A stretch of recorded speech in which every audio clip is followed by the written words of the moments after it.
Hello po mga kababayan, kamusta po kayong lahat? And once again, welcome back to another episode of Simply Talkies Vlog.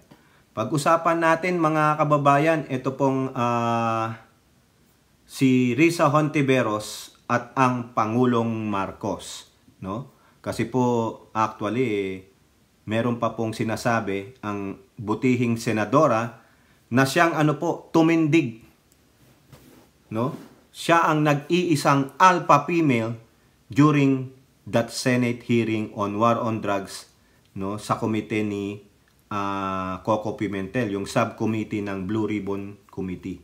Okay, so doon po pinatunayan ni Hontiveros na hindi siya takot kay Digong at gusto niya nga pong itong may gawin ang Senado para diyan, no?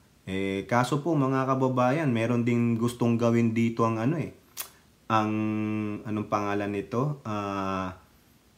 Lower house kung sakasakaling gawin ito ni Digong, mga kababayan, no? So, bago po tayo magpatuloy mga kababayan, tayo po ay magbibigay pugay at pasalamat sa lahat ng ating channel members, followers, subscribers, nagla-like at nagsishare ng ating mga videos, sa mga nagbi-video replay, nagsishare ng kanilang blessings, sa mga nakakasama natin sa ating video premiere at live streaming. Special shout out to all our OFWs, sa mga men and women in uniform, sa mga frontliners at mga guro. Shout out po. And may God bless us all. Unahin natin mga kababayan, ito pong nandito sa Philstar Global, no? Kasi po meron pong sinasabi dito si Senator Risa Hontiveros tungkol po sa pagmumura ni Duterte, no? Talagang yung una kinontra niya po kinall out niya ang dati niyong presidente at ganun din po ang committee, no? Pinagsabihan niya na pwede sanang pagsabihan ang inyong dating pangulo na wag magmura kasi tahanan nila yon. Ang sabi po dito sa Philstar Global, Risa eyes contempt versus Duterte for foul words. Pwede ba yun? No? Sa sobrang pagmumura ni Digong, pwede siyang kasuhan ng contempt sa Senado? If former President Duterte again uses foul language during the next Senate hearing on his bloody crackdown on drugs, Senator Hontiveros will not hesitate to cite him in contempt. Sa next hearing pa pala, no? Pero good luck. Kasi sabi ni Coco Pimentel hindi na daw parang mamarapatin pa, no? Kumbaga, Duterte's service is not needed anymore. Kumbaga, one and done lang po siya, wala na. Pero kung sakasakali man, babalik siya at magmumura ulit siya, iko-contempt siya ni Risa Hontiveros. Wala siyang pakialam kasi sa tingin ko po, sa akin ding opinion, tanging si Senator Risa Hontiveros ang hindi nakinabang kay Duterte. Bagkus si Duterte pa ang nakinabang kay Risa. Remember that bayanihan law? Di ba nakapirma doon si Risa? Except si Kiko. Kaya dapat may pasalamat pa nga si Duterte kay Risa. Salamat sa boto mo di ba? Ngayon, sabi ni Risa Hontiveros, kung sakaling patawagin ulit siya at umaten siya at magmura siya sa Senado, iko-contempt natin siya. Sabi pa ni Risa dito, how very rude. Hontiveros said of Duterte's demeanor during Monday's hearing wherein the former president spewed out expletives and pointed his fingers at senators who questioned him at his allegedly policy of exterminating drug suspects. He is a visitor to our house, the Senate, but a visitor should not throw a garbage there. Our rules state that there should be observance of parliamentary behavior or decorum. Duterte's rudeness and shamelessness are the worst I ever seen from the resource person. Super bastos nga anak kasi ng demonyo, di ba mga kababayan? Kaya kung sakasakali daw po na babalik siya, no, baring na wag siyang pigilan, at kung nagmura siya doon, papatawan talaga siya ng contempt ni Hontiveros. Okay, so walang kawalayan mga kababayan.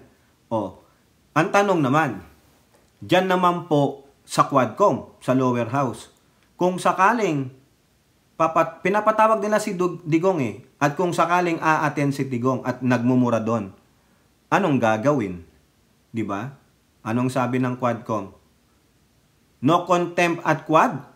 At the House of Representatives, Representative Benny Abante said the Quad Committee, which he co-chairs, would send a formal invitation to Duterte to attend the proceeding. Kung sakali man siya ay magmura doon, that they would reprimand, pagagalitan daw ang former president, but would likely not cite him in contempt. Pero sabi ni Benny Abante, I can remember ano ba yun? Iko-contempt niya? Mukhang nagbago ang tono correct me if I'm wrong. Instead, Abante said the committee could raise a point of order and point of order pala kaagad. Ayun pala. So I'm correcting myself. Pero walang contempt, okay? And remind Duterte to respect the House. Di mas matapang pala si Risa Hontiveros. Si Hontiveros pa rin ang bida. Siya pa rin ang matapang, mga kababayan, no? Kaya wag na tayong umasa sa mga kalalakihan kasi kinain yata ang mga bayag. No, sabi ni Hontiveros, pag siya bumalik sa Senate at umattend ulit sa hearing na ito at pag nagmura po siya, I will cite him in contempt. Pero sa Quadcom hindi daw po. I-reprimand, pagagalitan lang, ipapaalala sa kanya na wala ka sa labas. Nandito ka sa hearing ng mga congressman. Ayan po, di ba? Malaki ang pagkakaiba. Only Hontiveros malamang ang hindi nakinabang kay Digong. Lahat diyan nakinabang kay Digong nung time niya. No, yung mga nag-jump aboard, pumunta kay Duterte, no? Ayan. Kaya wala tayong magagawa diyan, mga kababayan. Sila na lang 'yan, no? Pero si Hontiveros, siya pa rin ang may totoong bayag. 'Di ba? Kayang-kaya niya kasi wala siyang pagkakautang na loob kay Duterte. Yung iba, malay ninyo. 'Di ba? Ngayon, ano rin pa ang sinabi dyan ni Abante at ni Dan Fernandez? Diyan po sa Impact Leadership Code Card. Unahin natin yung kay Dan Fernandez. Nakakahiya tayo. Wala man lang nag-stand para i-delete o tanggalin yung record sa Senado. We should not allow any vulgar statement in this hearing. Tama. Wala man lang nagsabi kay Coco Pimentel, your chair. Baka naman po pwedeng burahin lahat nung may mga PI si Duterte. Kasi alam naman ng, yung clerk, yung nagtatype o nagre-record niyan, pwede lang. I'd like to make a motion to strike out all the profanities and cussing ni Duterte. Lahat ng may makita kayong PI dyan o whatever, tanggalin. Kaso wala duwag na duwag din talaga sila. Takot sila, feeling nila, presidente pa rin si Duterte. Grabe. Ano ang sabi ni Abante? Siguro kung siya ay sa private person lang, magsalita siya ng ganyan, magbiro siya ay okay pa. Pero pag isang dating pangulo ng bansa ay nagbiro ng ganyan, nakakatakot iyan. Derte. Tama. Diba? Sabi niya, papatayin ko kayong lahat. If given a chance daw ulit talaga, gagawin niya talaga. Mauubos ang Pilipino, bakang matira na lang, silang mga didisit, silang mga naglolokohan. Diba? Eto pa, mga kababayan. Sa balita ng politiko, ano sabi diyan? Hontiveros seeks Duterte's accountability. Justice now. Hell can wait. Hustisya muna bago impyerno kasi buhay ka pa Meron na bang buhay mismo na nakapunta ng impyerno? O baka si Digong lang. Baka sasabihin niya rin, hindi, labas-masok din ako dun Kung si Kibuloy sa langit, ako naman sa impyerno. Ayos tong magkaibigan na to, no? Former President Duterte should be punished for the deaths in his war on drugs according to the laws of land, not in the fires of hell. Yung fires of hell, eternal damnation na yon. Bahala na ang Diyos na maglagay sa kanya dyan. Kasi inamin naman ni Duterte, ang masakit pa nito, pag humingi ng tawad sa Diyos, mapagpatawad ang Diyos. Baka makasama pa natin siya sa langit. Senator Risa Hontiveros had this to say in reaction to the Senate Blue Ribbon Subcommittee hearing last Monday when Duterte admitted to having a death squad in Davao City run by gangsters. Dapat managot muna si Pangulong Duterte sa bansa ng tao bago ang parusa ng impyerno. Tutal, inako naman niya ang responsibilidad sa madugong war on drugs na nagsilo sa pagkamatay ng libo-libong Pilipino. Gawain ng halang ang kanluwa at matigas ang puso yang EJK. Correct, parang yung anak niya, 'di ba? Matigas ang puso o heartless, wala ng puso. Mula sa nag-utos hanggang sa kumalabit ng baril at sa nagtago ng ebidensya.